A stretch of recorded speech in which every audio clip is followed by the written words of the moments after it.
Matapos ang ilang beses na suspensyon dahil sa reklamo ng mga kapwa kongresista, panibagong ethics complaint mula sa NBI naman ang kinakaharap ngayon ni Congress Miao Kiko Barsaga.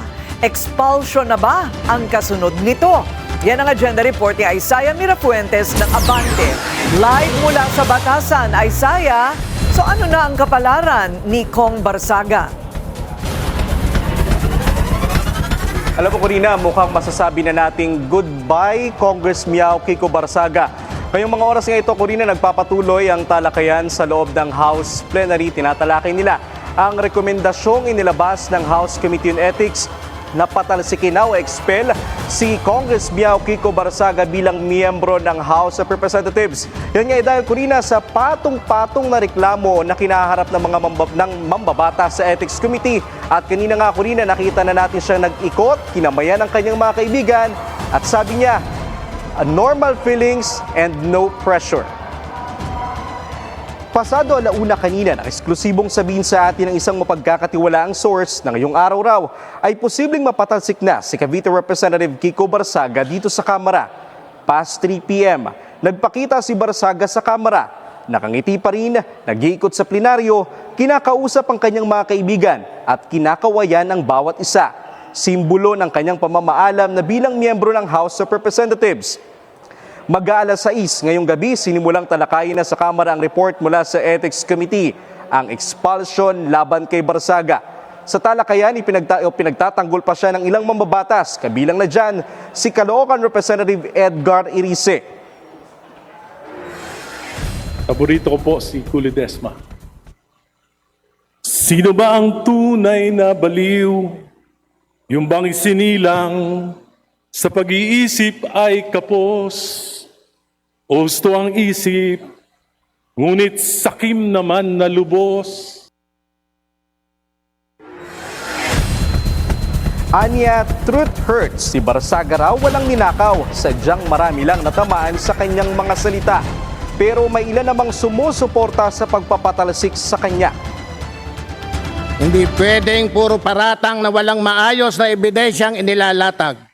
Hindi pwedeng gawing normal ang reckless accusation at public attacks na nakakasira sa reputasyon ng mga tao at sa kredibilidad ng mga institusyon. That kind of behavior is unbecoming of a member of a Congress.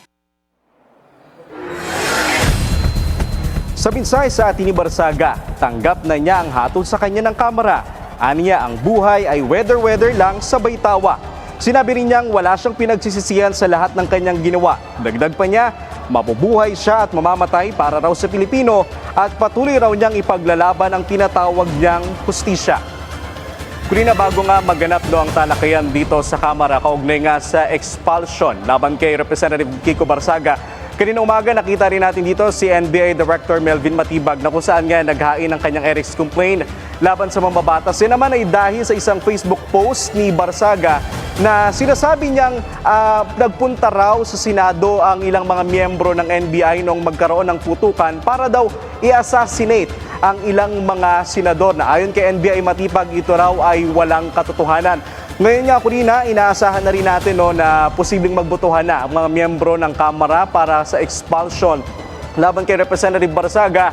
Two-third votes ang kinakailangan para tuluyan siyang mapatalsik dito sa Kamara na ayon sa mga mambabatas na nakausap natin, Corina, malaki ang tsansa na magtapos ang karera ni Barsaga ngayong gabi. Corina.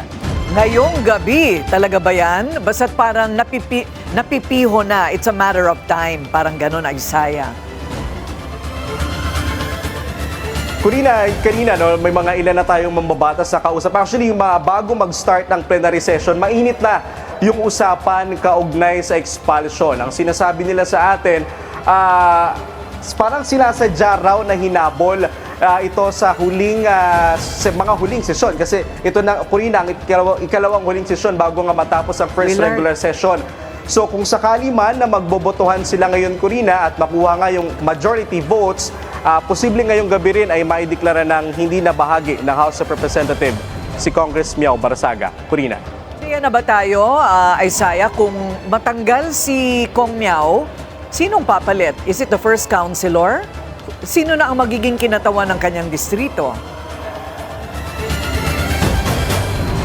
Corina, wala pang eksaktong detalye tayo nakukuha kaugnay dyan, pero base rin sa ating pagsasaliksik kanina based on sa mga nangyari, based on history, ang madalas nangyari, Corina, nagkakaroon ng tinatawag na special election ng isang distrito para masabi kung sino ang posibleng pumalit sa kanya. Pero yan wala pang kumpirmasyon. Yan din ang aabangan natin, no? Kung sakali mang matutuloy na ma-expel nga si Congress Mio Barsaga. Pero hanggang sa ngayon, Corina, si Barsaga ay nasa loob pa rin ng plenaryo, pinapakinggan ng mga pahayag ng mga kapwa niya mambabatas na base sa mga naririnig natin, ang ilan talaga ay pabor ng mapatalsik siya dito sa Kamara. Corina. Okay, maraming salamat. Isaiah Mirafuentes ng Abante, nag-uulat live mula sa Batasang Pambansa.